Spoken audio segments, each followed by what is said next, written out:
Meron ako ditong 500 grams na breast chicken.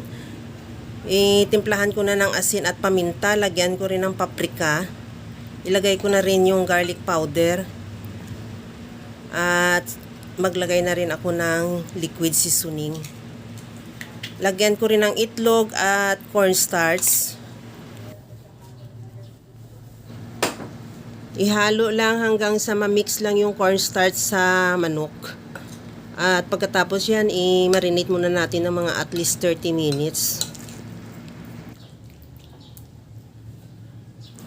Magpainit na ako ng mantika sa kawali at iprito ko na yung binabad nating manok.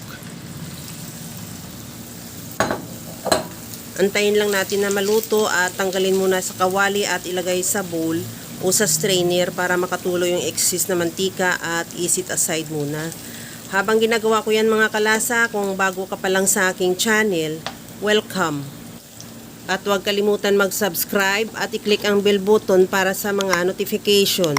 At kung dati ka pa, welcome back at i-follow mo na rin ako sa aking Facebook page Lasang Pilipina.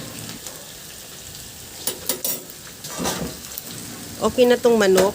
Ilagay ko na yan sa strainer para makatulo yung excess na mantika at isit aside muna. Sa kawali naman, naglagay ako ng kunting mantika at butter, mga 2 tablespoon lang na butter.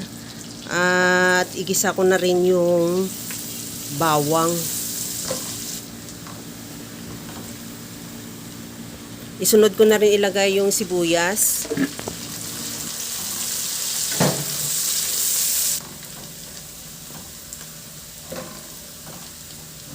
Mayroon ako ditong 3 pirasong salted egg. Durugin ko lang yan.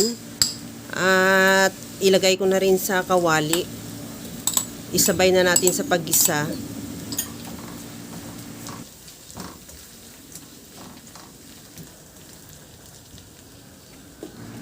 Lagyan ko na rin ng paminta.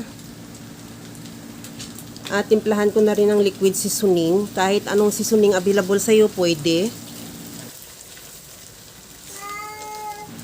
Okay na tong ating salted egg.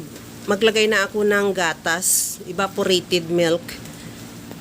At ihalo lang hanggang sa medyo maglapot lang yung ating sauce.